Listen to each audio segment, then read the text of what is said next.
All right, there was a couple ideas that were going around in my head when I was thinking about this video of the will to get things done and a journey of self-discovery. The will to get things done is just, I was thinking of more in terms of getting things done even when you don't want to do them. Because you're not always going to feel good, you're not always going to want to do something, and sometimes you just got to do it anyway.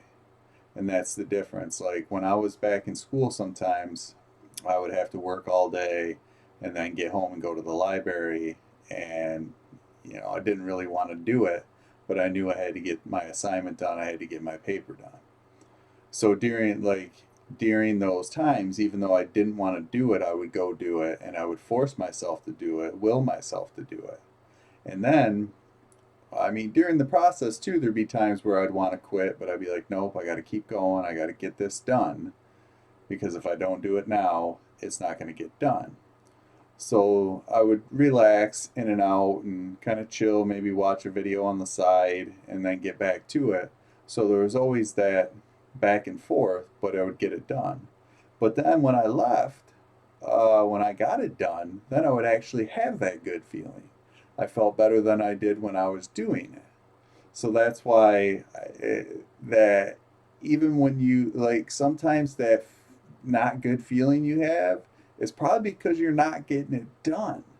Like even for me, like the last few days I haven't done any videos and I was kind of getting down on myself again.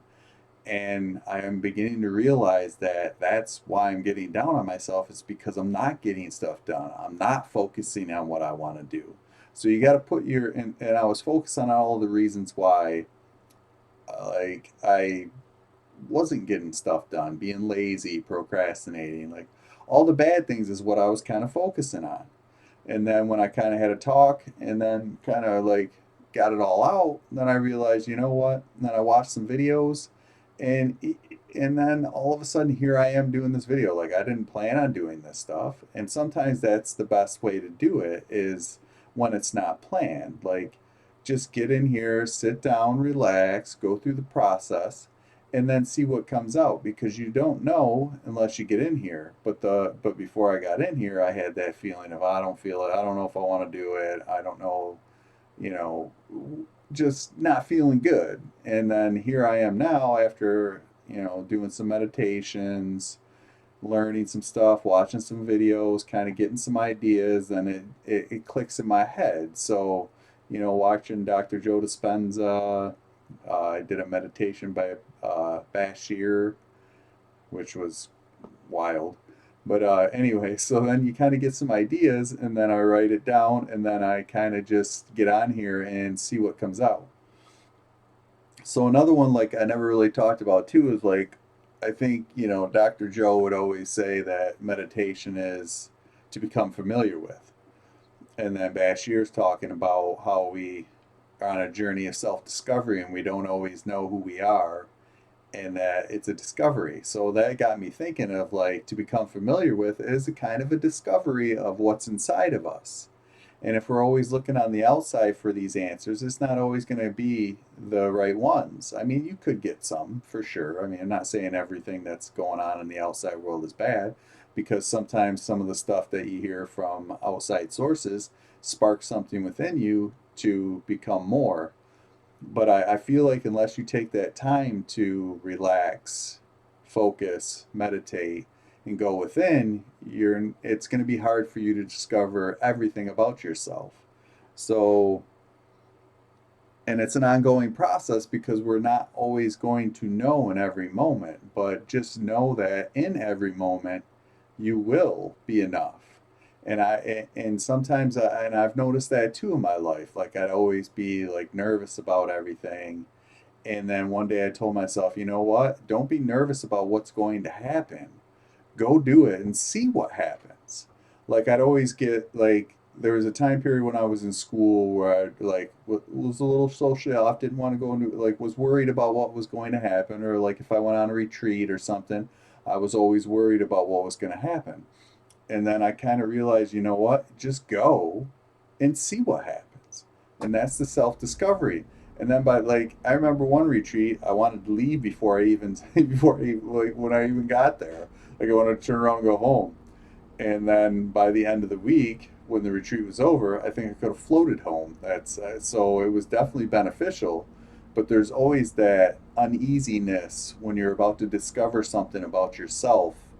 And I think that your body kind of knows that. It's like, wait a second, we don't know if we want to do this. But yet, once it's done, then you're like, oh, I'm glad I did that. So again, it's always a journey. You just got to do it anyway. And it's okay even if you don't. And like, for the last week and a half, I kind of, well, maybe not that long, but at least over a week, I didn't really feel like doing anything, and that's okay. I had to get with that. But then it got to a point where I was like, all right, I got to do something now. I got to get back at this. And like I said, I was focusing on the wrong thing. So you got to focus on what you want to do, because like Tony says, and might be Jim Rohn too, energy flows where attention goes. So or focus too, same thing. But and then let's see, do we got anything else? Yeah, and we can always uncover aspects of ourselves that we didn't even know existed. But if we're not focused and we're not in the moment, sometimes we might miss those things. And I feel like the learning process and the meditation process and just keep trying. Well, I don't really like trying. Keep being in the moment and relaxing, because it's easier to go within when you're relaxed. And I think that's why meditation helps a lot. Now, I mean, obviously some people can do it without meditating. I mean, I've heard people, that say, like Michael Jordan, his meditation was the game. He did meditate too, but when you get into that zone, sometimes you don't always have to meditate, but it does help you get into that zone. So, so yeah, and remember, it's not always going to be easy, and you're going to have setbacks, but use those setbacks as triggers or opportunities to grow from them, and then just find that will to grow, and keep learning. Life's a learning process. Never stop learning. Always continue to grow. Try to look for the learning experience or the lesson in every problem and mistake, because sometimes they're not really mistakes. Sometimes they're there to teach you something that you didn't know, or lead you on a path of discovery of something that you didn't know either.